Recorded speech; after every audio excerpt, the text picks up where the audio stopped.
So see, all right, now that we've all clicked the obligatory OK button for recording, um, I'm Mark Garofoli, pharmacist. I recognize, of course, many faces and names, but now I'm in presenter mode, so I don't actually see all of them. But I will check the chat along the way here because certainly a topic here today that has a lot going on. So, anybody hear about the DEA's update today? Psych, there wasn't one. Probably gonna be a little bit. Um, so what I'm talking about there is, of course, back in May, I believe it was early May, the DEA, Drug Enforcement Agency, made a proposal to shift cannabis from a controlled substance class 1, CS1, i.e. illegal, um, no generally accepted medical use, high abuse potential. General definitions there. But shifting it from a CS1 to a CS3.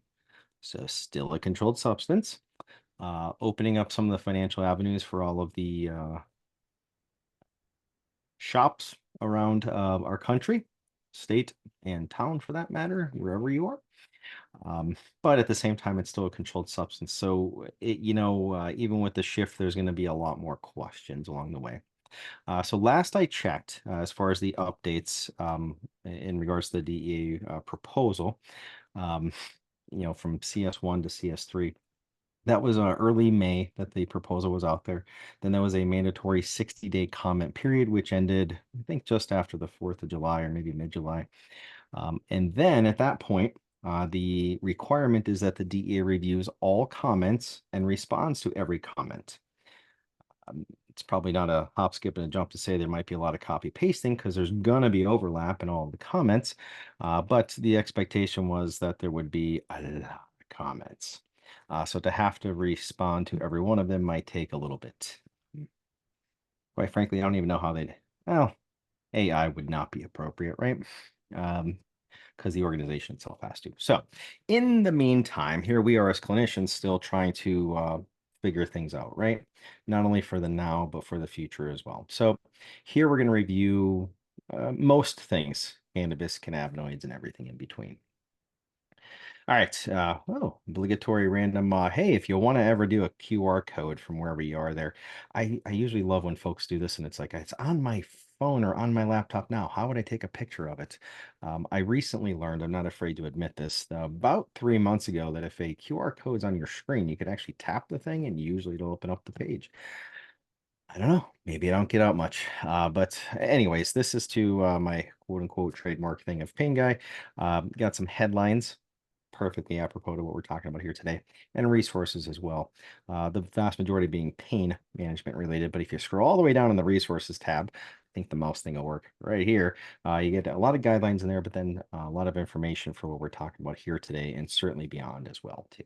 All right, as far as disclosures, I'm going to talk about weed. So thankfully, there's no bullet points here, but I believe as we're all trained, we're supposed to say whatever comes out of my mouth is me. It is not our university. I believe I pulled it off in rhyming fashion. I have to remember that one. All right, learning objectives. We're going to recall things like cannabis and its history, its products, its regulation efforts, society, big picture. And then, diving into the patient care realm, dare we say clinical, medical, whatever, utilization when our patients so choose to, how we can help. And then any potential utility and then concerns along the way as well, too. All right, so a lot of this, by the way, not a decent amount of this, if anybody was at the recent, maybe two, back in May, I believe we had a WVU conference. It was live streamed, but it was also at the Alumni Center. Um, I think they gave me like a half an hour to talk about everything cannabis, which is probably the hardest thing I did this year.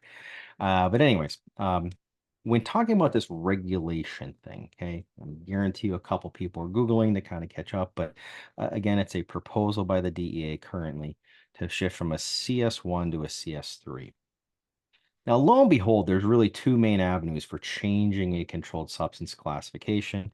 One of them is what we were just saying there, involving a DEA. It could also be a legislator, so Congress. But we got a lot going on there. I'll leave it at that. So this seems to be the avenue these days.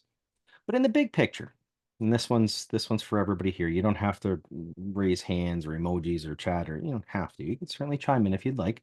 I would pose this to you: what, if any, cannabis regulation efforts do you consider appropriate?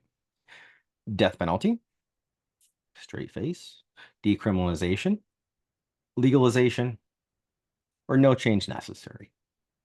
Think about it. Where you're at. If that's the only options, it is the traditional, generally accepted best MCQs of just four options, distinct from each other. Um, so where we're going with that is this one article I found that tries to avoid the polarity and sensationalization of all things regulations. So on our y-axis, we have harm to society, individual for utilization, and society as a whole. So harm, okay?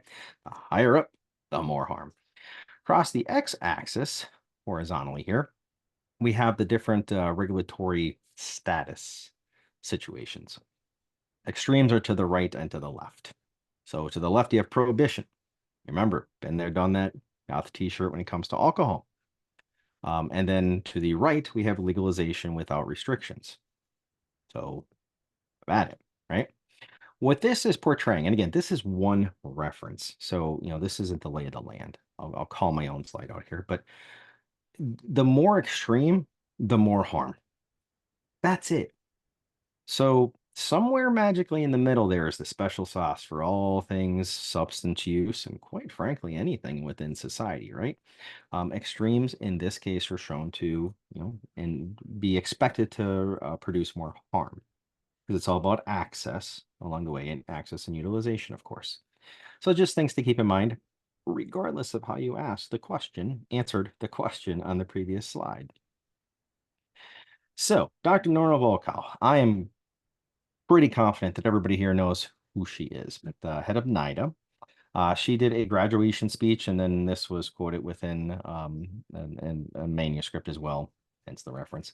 But what she was saying was, and you've heard this from me before, of course, but legal drugs, alcohol and tobacco examples, offer a sobering perspective, accounting for the greatest burden of disease associated with drugs, not because they are more dangerous than illegal drugs, but because their legal status allows for more widespread exposure.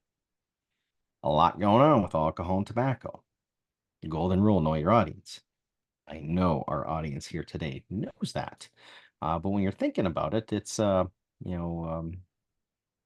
the actual chemicals, the substances. If they were medicines, compare them just chemically along the way. Doesn't always line up. Then, of course, we have the court of public opinion. That is a ship that seems to have sailed in our country when it comes to cannabis. Regardless of the references, because whatever someone believes, there are references. Not going to speak to the quality, but whatever side of whatever you're on these days, we can certainly find information online, perhaps even within something like PubMed or general searches, in the healthcare realm, because we're human. We're going to have different personal facts. That's what my one sister-in-law says for opinions. Sounds more legit, right? But the court of public opinion, and there's actually a study or two that, or I hesitate on saying study, but analysis showing, objectively that yes, when you look across the whole country, that's the court of public opinion for some shifting of cannabis becoming more accessible. It is majority for a thumbs up on that, right? So where have we been? Really quick, I think we'll do like 2 slides here of history, because we're not history buffs. But if anybody goes to Colonial Williamsburg, a little tourist place, everybody's wearing stuff from hundreds of years ago. If you're on that tour, there's a pharmacist there who volunteers. I don't remember her name because I'm terrible at names. But anyways, there's a pharmacist who volunteers on those tours and talks about our founding fathers of our country were known growers of hemp, cannabis, typically cannabis sativa. And the story, it's just ubiquitous use at the time, or grow or presence in society at the time. In fact, in a couple states, it was actually cash money. It's legal tender. Is in a lot of different tinctures, medications, so on and so forth. You skip forward a couple hundred years here. Let's go 100 years back from now. Okay. Sounds like Back to the Future 1, 2, and 3. We went forward, backwards, and all around. So about 100 years ago, cannabis was in about 6% of all medications. I mean, think about that when you're watching TV tonight, if you get a chance. Um, Undoubtedly, you will see medications on TV. We are one of the few, not the only countries with DTC, direct to, it sounds like a strain of cannabis, right? Direct to consumer advertising. Fun fact, the first medication that was direct to consumer advertising was loratadine, Claritin, as you and I know it, back in 90, maybe three-ish. Um, Boy, don't you want me on your trivia team? No, it's like all I got. Anyways, 6% is not exactly 60%, but that's a lot. And there was a lot less medications 100 years ago too.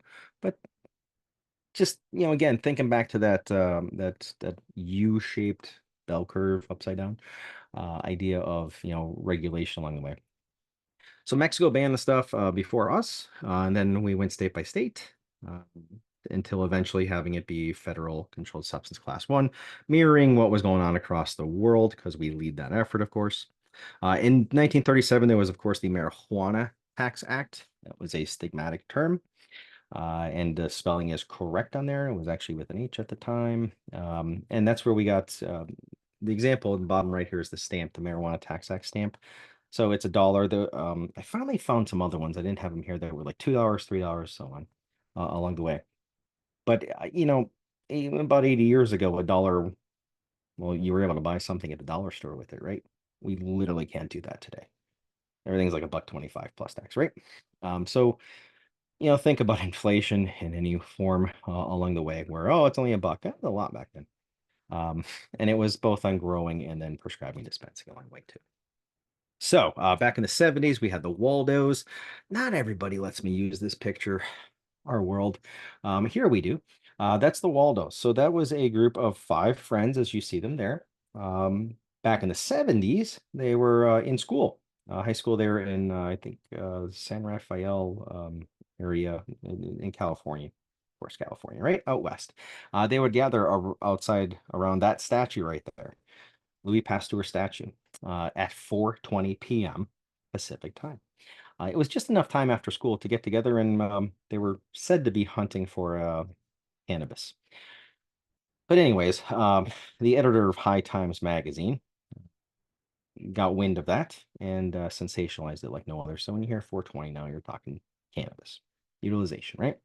1996, California, of course, was the first to legalize medical marijuana. I'm not drawing any conclusions there of connections with the Waldos in California, just 2 fun facts next to each other. One of the questions I think all of us get a lot are, okay, it's currently illegal. And I literally did a Google search before this presentation because any minute, right? But it is currently illegal, yet you can get it anywhere. How's that work? Well, federal level, it's illegal. And typically, particularly in healthcare, we have federal laws and we have state laws. And whatever is more stringent is the one that you go with, right? A little bit different in this regard because in the background, Congress about every 6 months appropriates $1 for the enforcement of that. Can't do much with $1, right? That is the federal level, not the state level, though. So, locally, depending on where folks are at, you can see a different views overall. So back in 2016, about 8 years ago, the DA was taking it up, like they have done, to say, hey, should we reclassify this? And at the time, they concluded that there was not a generally accepted medical use. So they said, well, it doesn't fit the definition, so it's still a CS1. And now we're in a different time, right? The Farm Bill was in 2018. It's the Agricultural Improvement Act. Of all the titles for what legalized CBD, that's the one. So as long as CBD, any products have less than 0.3% THC, then that's okay to sell as a cosmetic, not as a medication, not as a supplement, but as a cosmetic. But they're out there, right? So a lot of folks talk about, oh, hey, this is big tax money, right? So if you look to the left, trick your eyes, don't let yourself look to the right yet. If you look to the left, you see tens of hundreds of millions of dollars A lot of money for states, right? The other side of the coin is that is a lot of money. Well, what percent of the budget is it? You know, my house needs only a couple light bulbs to function. The state of California needs a few more. Um, Different ways of looking at it. So we usually do this when we're looking at overdose stats too, of looking at the raw number, the heartbeats, but then also looking at the per population, or in this case, it's a budget percentage, right? It's always less than 1% of a given state's budget, but it is a lot of money too. So both sides of the coin. So the plant has a lot in it. It's actually kind of a kidney punch to the cannabis plant to compare it to something like dronabinol or the other FDA approved cannabinoid products. You got two dronabinols, liquid, and those little rollies there in front of you. And then we also have the CBD extracted product as well for three forms of pediatric seizures. But the plant has lots more in it. It is not just that one THC component. Most folks would look at it the other way and say, like, oh, you can't compare them because we know. Well, you can go the other way too. It's just that it's square and rectangle maybe. So, just to keep everybody up, of course, as far as controlled substance classes, I already articulated this, but here's just a rundown with some examples. Typically opioids, of course, but examples of things, as far as the controlled substance classes overall. But it's all about medical use and abuse potential, two distinct things. A couple other factors as well, but those are the two main ones there. So, this reference is not perfect, but it's one of the better ones to show how what the state of affairs is right now. Any form of green or color towards the right here is this current year of what a state has going on as far as the specifics for the laws that are on the books. Again, this is not perfect. I wish, just like you, that there was a perfect resource out there that has everything exact, but this is about as best as I can find. But there is that illustration that, about 28 years ago, it was all great, except for California. Times they have changed. So as far as regulation updates, I've learned to include a slide because you never know. Probably going to be a little while, but nothing necessarily to report right now. We're just waiting on that ruling once all the comments are reviewed and responded to by the DEA. All right, so cannabinoids. This, particularly for the clinicians in the audience here, this is not what our body does to these substances. This is what happens in the plant. There is the mothership of cannabinoids, CBGA, cannabigerolic acid. A little bit of cannabinoid trivia for you. It's not going to be, when you read articles and they say, oh, CBG, that's where it's all coming from. No, it's actually CBGA, but whatever, pharmacology, botany, it all comes together. But as you can see here, this is what happens in the plant, and this is where we get towards the bottom. THC and CBD are two heavy hitters. And when you look at the two-dimensional structures, they're very similar. This may remind some of that TV screen that would be at a restaurant. We wouldn't say a bar, right? A restaurant where you have to pick the differences in the pictures. So here, you've had enough time. You would see that in the bottom left, there's a ring, and then there's an open ring. I'm told that the 3D structure is a little bit different, though, but relatively similar when you're looking at this, right? So how do these things work? There's a lot of information out there and a lot of misinformation as well. So THC and CBD work almost opposite of each other, which begs questions of, well, why would you put them in the same product then? We'll get there. Little steps first. So THC is a partial agonist. It activates the receptor, CB1 and CB2. Okay? It doesn't talk about effect. It's just saying that it partially blinds. It's how the key fits in the hole, but the door still opens. Okay. Whereas CBD, let's start with CB1, that receptor. So CBD is an antagonist at the CB1 receptor. It blocks it. So it would block it, and then THC would not be able to attach and produce effect. Okay. Whereas CBD at the receptor CB2, because these two are our main receptors, and cannabinoid receptors in the body. CBD is a negative allosteric modulator. And I would basically call that a backseat driver. I've yet to hear it like that from anybody else, but a negative allosteric modulator. We're seeing this a little bit more with modern medications that are currently being studied because it's just like we need novel mechanisms. But anyways, it doesn't bind to the receptor. It binds right next to it and affects the outcome. When I hear that, I think backseat driver. That guy or gal's in the back seat right next to the driver, but not really there.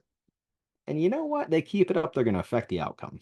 So CBD is a negative allosteric modulator, backseat driver for CB2. Big picture, though, it's doing the opposite of THC around the same receptor. So they're almost opposites.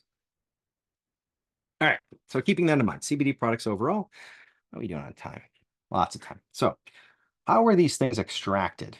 That's a lot of questions that come up are like, where do we guide patients, family, friends, relative, community members, strangers? How do we guide people? What are things to look for when looking for a CBD product? One of those things is how it is extracted from the natural plant biomass, the material. Ethanol and hydrocarbon end up with some things left over from the process that somebody would not want to be consuming, or at least know, or unknowingly consume at least. For instance, ethanol, or the overall idea is that there could be potentially harmful, but things that aren't anticipated to be in the end product. Whereas with supercritical carbon dioxide, you don't have that. The worst thing that happens is there's air, a little bit different chemically, left over in the product. So that's a positive. That's why I gave it a little bit different bullet point there. All right.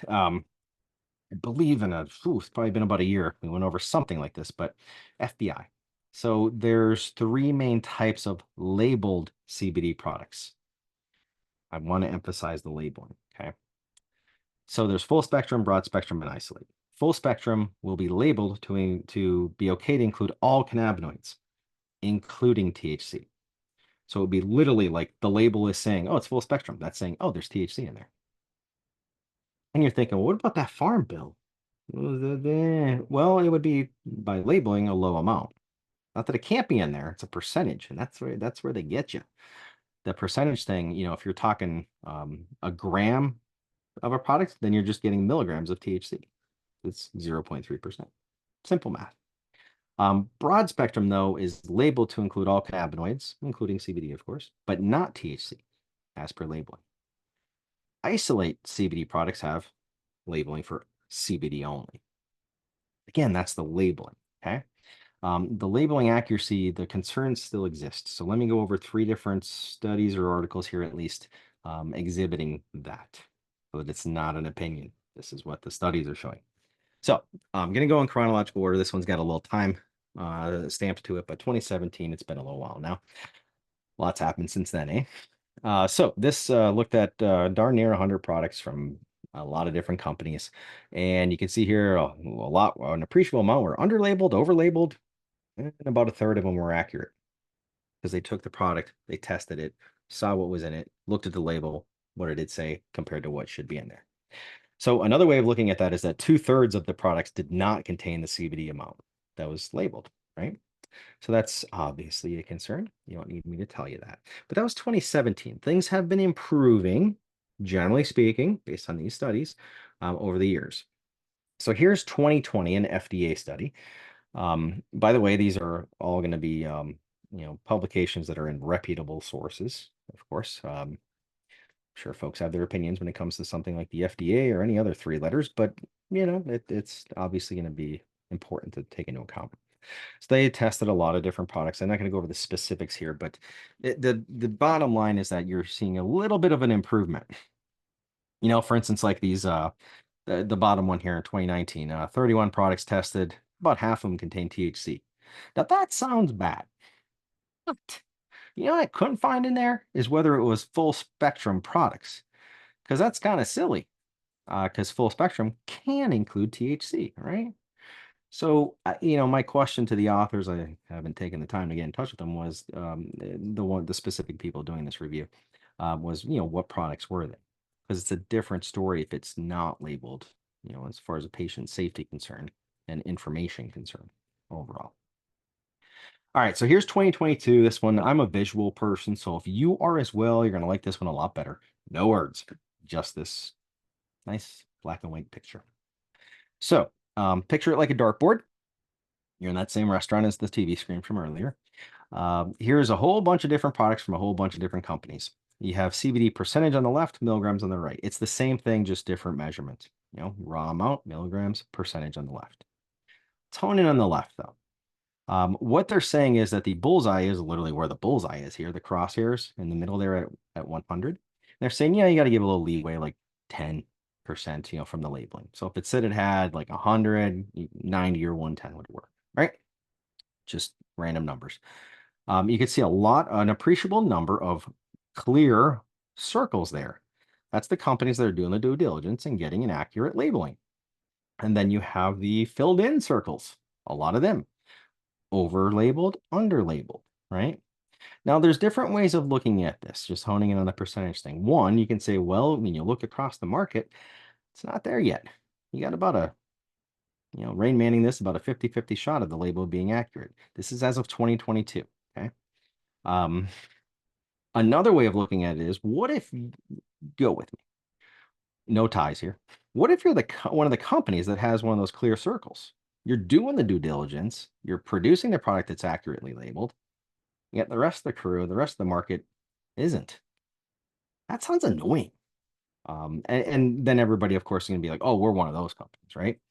It's very tough overall. So you got to look at like certificates of analysis, so on and so forth. All right. So that was CBD, a touch of THC flavor, but now let's jump into THC products. So of course you have joints, cannabis inside of papers. You have blunts, that's tobacco leaves with cannabis inside. And then you have a spliff. That's those papers again with tobacco and cannabis inside. You have hash and hash oil. Those two, hash and hash oil, are typically very potent because it's extractions. And when I say very potent, we're talking in the very high percentages. And that's where we see a lot of the negative consequences of utilization these days, is for such potent products. So if you didn't know what those products were when you woke up this morning, now you do. All right, let's see. I'm going to check in the chat here. Oh, nope, there's somebody checking in. All right. So next two, this one and the next one, random terms here, right? So clean. If you hear people talking about clean weed, it's organic. Is the different way of saying it. Why can't you just say organic weed? Well, I guess that wouldn't be enough, right? Then you have live weed. Now, here we're going to think about our veggies. Okay, you have canned veggies, not cannabis, veggies like corn, green beans. You have canned ones and you have frozen ones. Generally speaking, which ones are more pleasant to eat? Typically the frozen ones. Still doesn't compare to fresh, right? But live weed means that it was frozen as compared to just drying out, so on and so forth along the way. I use the veggie example as a trying to understand what's going on here. So that's some random terminology for all of us there. Couple random products. I've shared this one before. There's Love Boat, which is marijuana laced with formaldehyde. That's embalming fluid. And then combustion, smoked. And then there's KD, which is basically either marijuana or even tobacco that's laced with bug spray.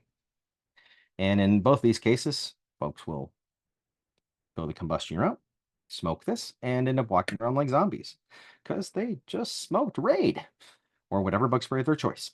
No bias here. If folks ever struggle, not here, but folks that we work with or whatever, of trying to understand substance use and so on and so forth, there's a pretty good place to start. There's a lot of whys there, right? But not a lot of answers. All right, so here's one that's hopefully automatically concerning to anybody. Let's not even talk about our kids. I'm gonna let my two off the hook today. Off the rope. Hey, look at that. If you saw this and you had a long day and you're just like, oh, need some sugar, would you grab it and eat it? Not everybody reads every label, right? Well, hopefully you'd read this one. Because according to the label on this candy, there's 500 milligrams of THC. And the other one's 420. Uncompletely intended, I guarantee you. That's, as far as what's available in society. Think of that Dr. Nora Volkow comment or quote. This is much more of an extension, but same thing. If this is laying on a counter, well, a good portion of society might grab it and eat it unknowingly, even though there's a big warning sign on it, right? Good golly. All right, then of course we have Scooby snacks, one of my favorite ones to talk about. So we have different versions of Scooby snacks. I'll start with the dog treats. They're not meant for us. All the way over to the right there. That's for our canine friends, right? Then you got the little gummies. That's the second from the right. That's for humans. That's for us. Little fruit snacks. And then all the way to the left, you have the graham ones. I have partaken in those last two. They're food. Then you have Scooby looking a little bit different with Scooby Snacks with an X. That's a slang term and a real product, as you see here, for synthetic cannabinoids, which have nothing to do with marijuana or cannabis. They are just a synthetic compound that is typically sprayed on some green leaves to make it look like cannabis. And there's a lot of other names here as well, too. So Scooby's got a lot going on here. All right, Delta 8, and then of course THC O-acetate. The big ones we hear about these days, right? So Delta 8 occurs naturally, so it's natural. Had to be good, right? Really just in trace amounts in the plants, though, in the biomass. It's just an isomer, mirror image of regular THC Delta 9. So that Delta 9's been looming in the background. It's not using the name because there was only one, and now we have more. So, yeah. The difference is where that double bond is, as you can hopefully see in the top right here. But there's less binding affinity to the receptors. Did I mention I'm a pharmacist? But anyways, this comes up as a semi-synthetic because CBD, Farm Bill enabled, is extracted from hemp and then it's changed into Delta 8. It's like, whoa, you take CBD and make THC. Yeah, it's a thing.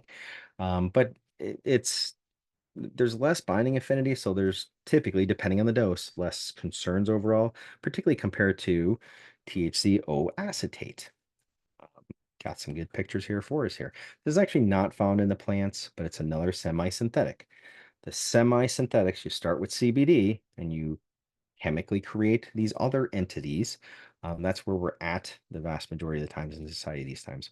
Can be observed to be more than 3 times potent compared to the previous ones.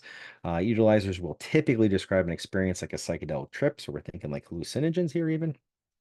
Been around for like 50 years though. It's nothing new, but its use is more these days, observationally. You're literally adding an acetyl group. It's kind of like you take morphine at 2 acetyl groups and you get heroin. Well, here you just add some acetyl. And here we are again, right? Record on repeat. All right, so big picture for as utilization and just general things to be aware of. So in regular controlled substances, your C2s through 5s, we're thinking opioids here, maybe even as stimulants. Well, definitively stimulants as well. You have prescription drug monitoring programs, monitoring the dispensing and by association prescribing of controlled substances. So when a prescription opioid is dispensed from a pharmacy in our country, within 24 hours, the computer sends it to the database and it'll be in there for the next day. That's how it's supposed to work, right? There's none of that when it comes to cannabis. And that's not to create hysteria there, but just a thought. So my Morgantown friends, how far can we drive in town before we don't see a marijuana dispensary within 5 miles? Like, is that even possible, right? We are the number one per capita county in the country for marijuana dispensaries. Think about that. So it is perfectly plausible that this looping, is the term, can happen, where there are limits for what somebody could buy. Dispensary number 1, buy the limit. Drive down the road, dispensary number 2, and you guessed it, by a tiny bit. No, buy the limit again. 3rd place, 4th place. That's generally referred to as looping because there's no tracking in the big picture, at least currently, maybe someday. All right, utilizations and concerns. So words matter. You guys are going light on me on the questions and all that. Yay. So we have cannabis-based medication and medical cannabis. Big time difference. Cannabis-based medications or cannabis-derived medications, that's your FDA-approved cannabinoids. I believe I'll have a slide on those 3 different products. Then you have medical cannabis. It's all the other stuff, right? There's less standardization regulation there. That being said, those first ones cost more, typically, but not always. All right, so our FDA-approved cannabinoids. Here's where it's at. Basically, you have 2 dronabinol products, so you're thinking Delta 9 THC. The capsules are a CS3 and the liquid is a CS2. when you're thinking, you might be thinking, well, you're dosing both of them though. Why the difference in classes? Well, you got to think about when somebody would, misuse, divert, abuse, pick the term. Um, the liquid's going to have more per capita, involved there. So we got the lower rating, the CS2.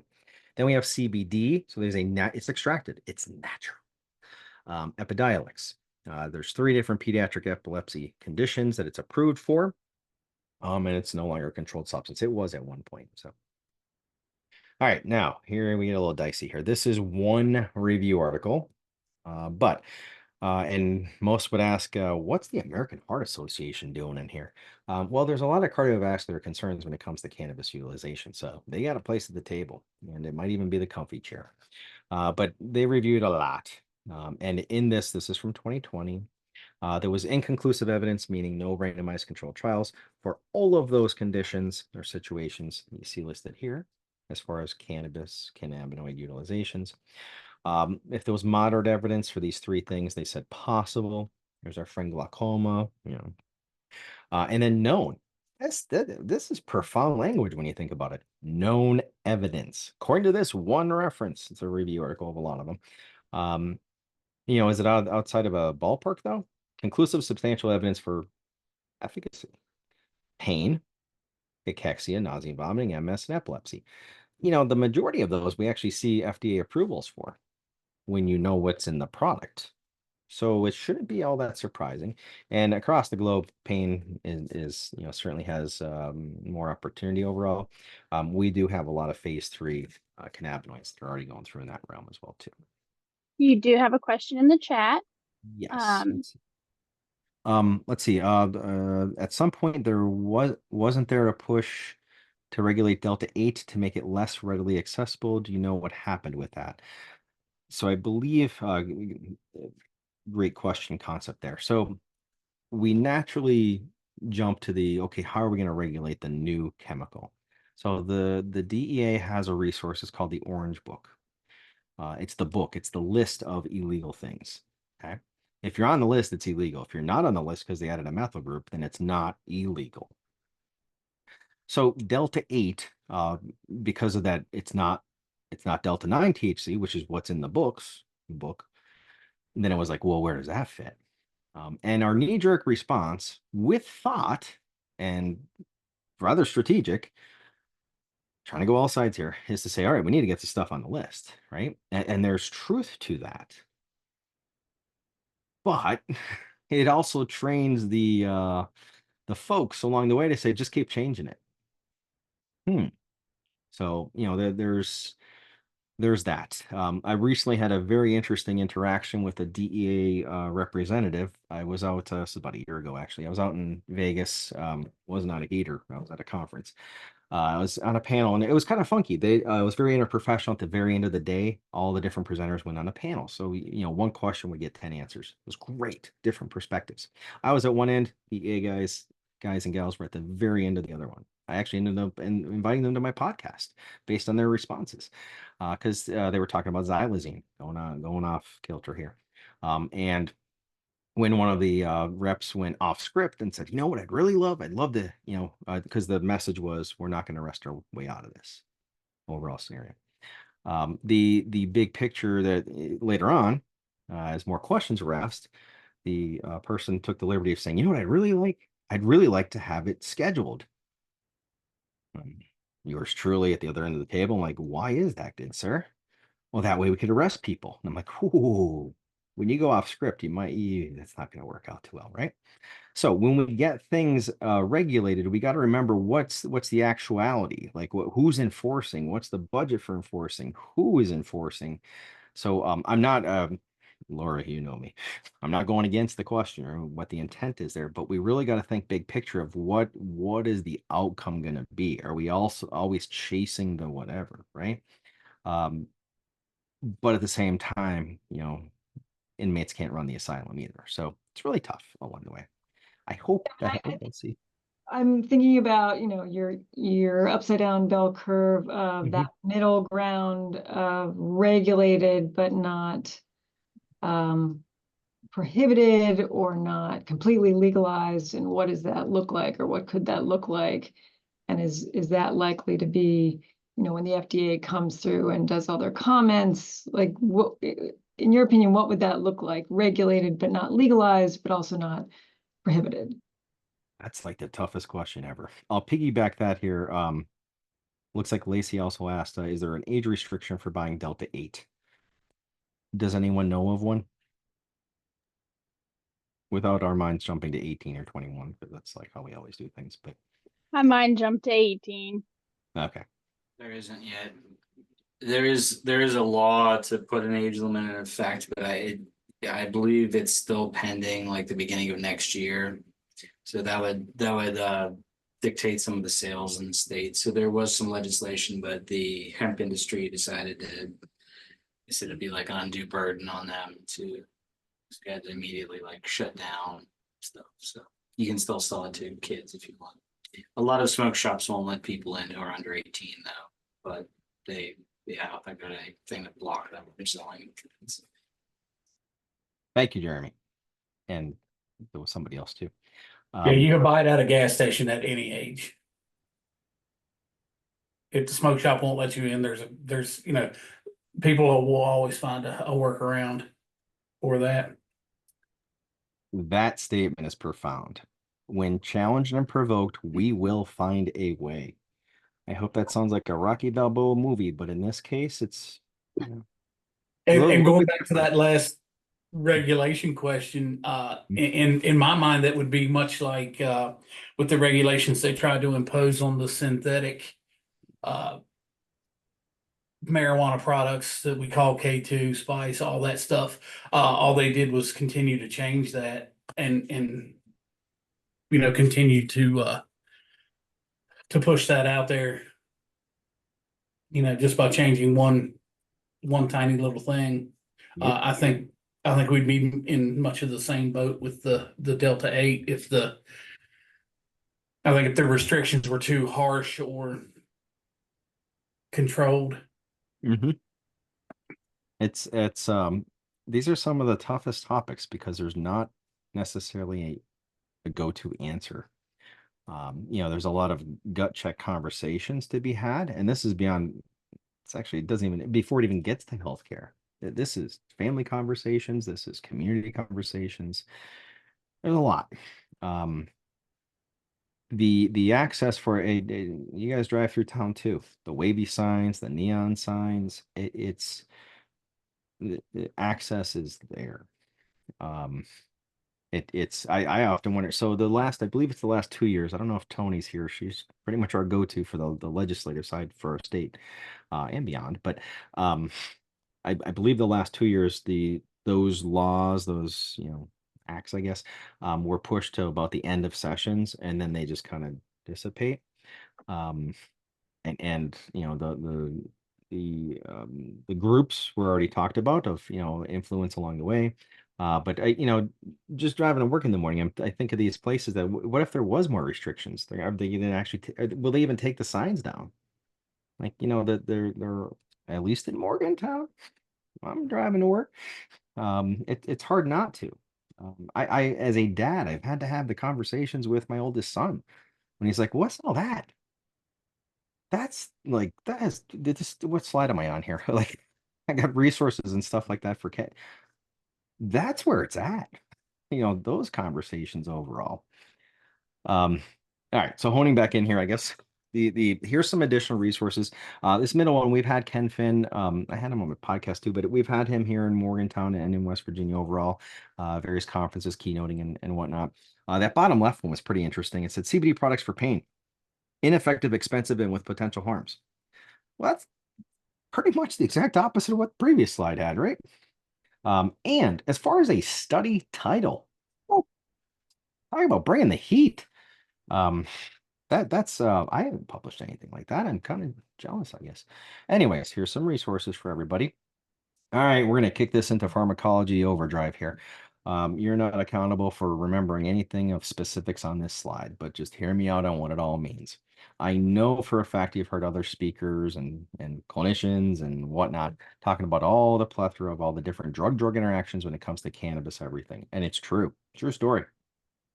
Typically 3 buckets of those. You have your liver enzymes, CYP450. I've got a lot of confusing things here, but 1A2, 2C9, 2C19, 3A4, and 2D6. It's the 5 heavy hitters.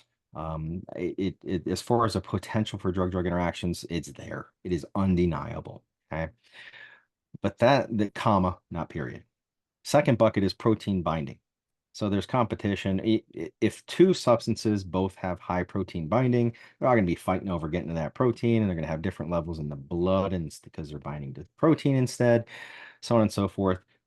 That's an issue. And then if you're talking about THC, it turns out if there's another sedative on board, well, that's an issue as well too.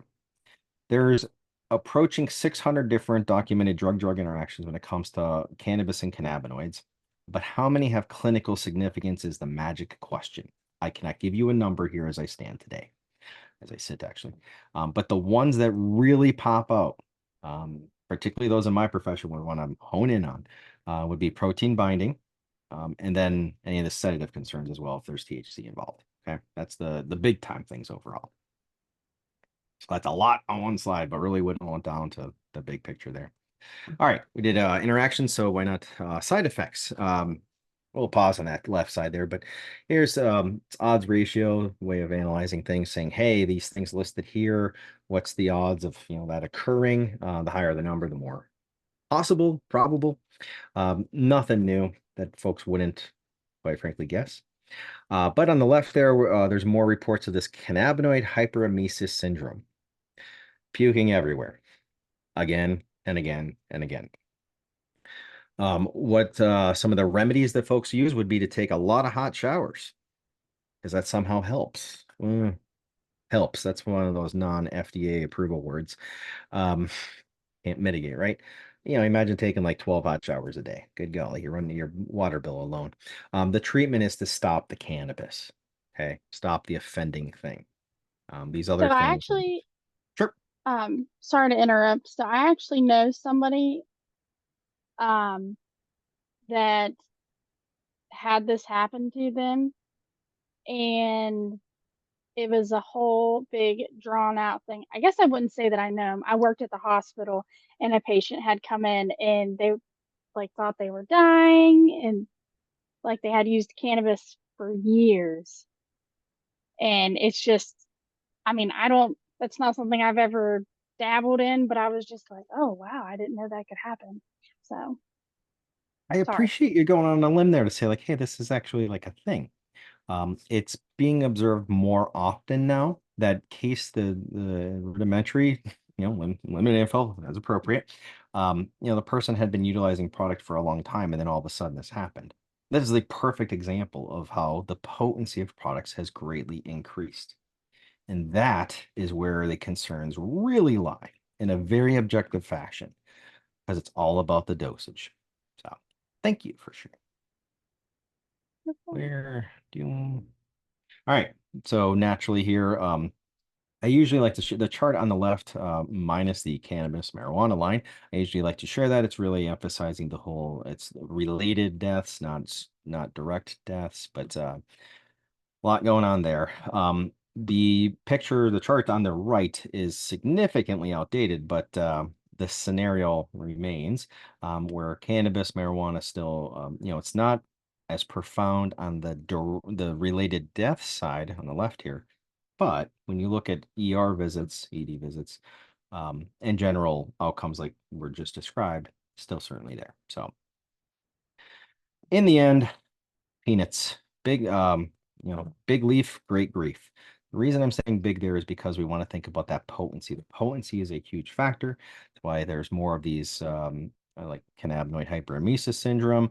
When you hear folks saying, oh, it's not your grandma's joint or granddad's, whatever, they're right. The typical products on the market now are much more potent.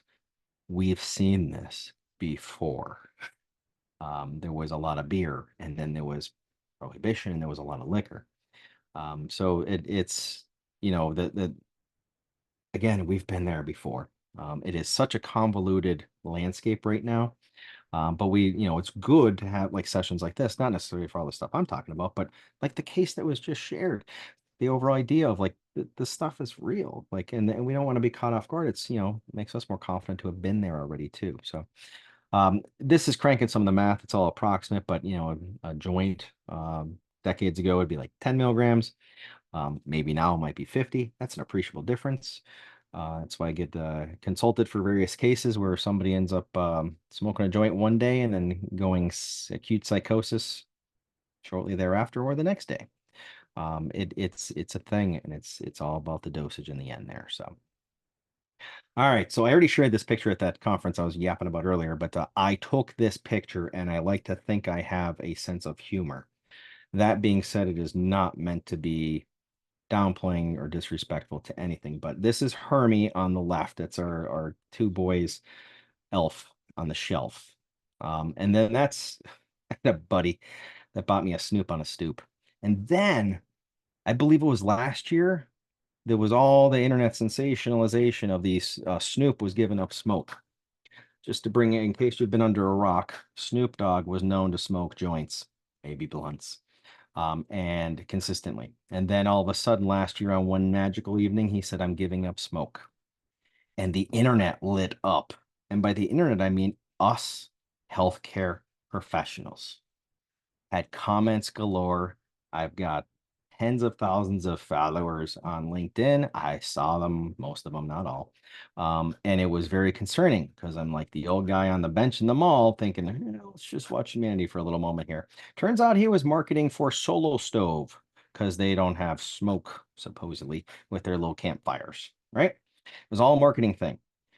But let's learn from it so that the next thing that comes up, we apply our methodology, our thinking, particularly as healthcare professionals, to say, whoa, whoa, whoa, what is somebody up to here? So yes, we had this out last holiday season, and some things you have to explain, some things you don't have to explain. But I saw an opportunity to have a slides. What are we, 9 months later? And I went for it. My wife was on board. It's all good. There's that pain guy thing in case you guys want to check out my site.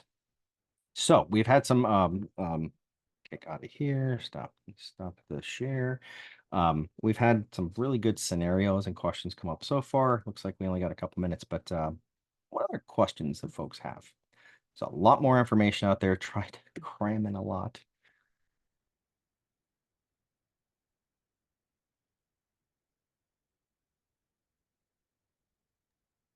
Going way too easy on me. Good So God. in the chat, Sandy had put the patients she's seen in the ED with cannabinoid hypermesis. So have really resisted the idea that it could have anything to do with their symptoms, and that's exactly what had happened whenever I was working in the ED and a patient had come in. They insisted that they're like, no, I've smoked forever. It's not that. It can't be that. So it's we're human. I'm gonna throw myself out there. When I hear that, it's like, oh, of course it can't be that. But again, I'm not saying everybody else is. But when you think about it in their perspective too, I mean, just logically, I mean, they're literally saying, I've done this for decades and this didn't happen. I mean, that's a very valid point of view. It's just providing information like we were just talking about with Charlie Brown there of, hey, the landscape, the market has changed, updating somebody on that. That's just information.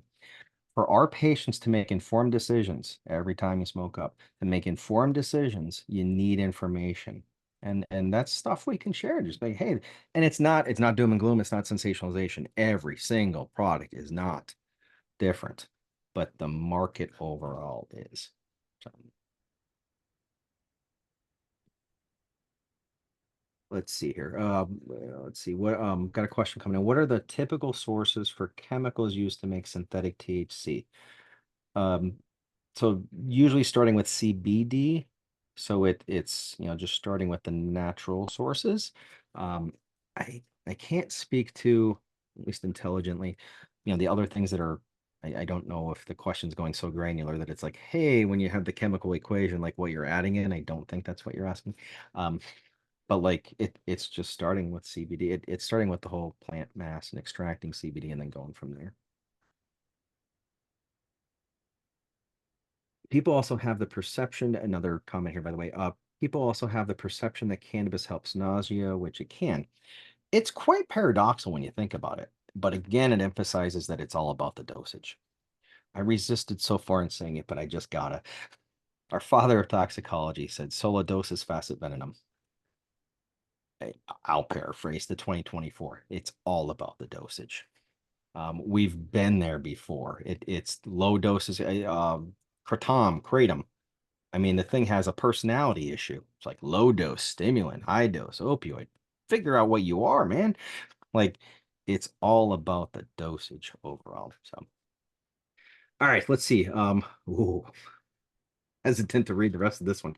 Bud Masters in Colorado market it to pregnant women to relieve morning sickness. You know, when we hear, oh yeah, the things you guys make me read. When we hear these things, I think it's I try and resist giving personal opinions and all that, but there's certain times you get stopped in your tracks, right? The how could it's you know, it's hard to go out on a limb and say like, well, maybe they're well intended financially. But I think previous really recent presentation went a little bit deeper into all that as well too. So got another comment here. 30 to 50% of our new OB patients every month use THC. Exclamation point.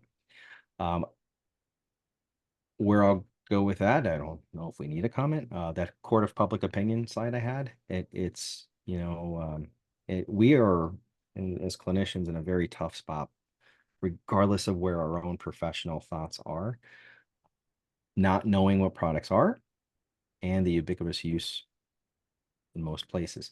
It's very tough.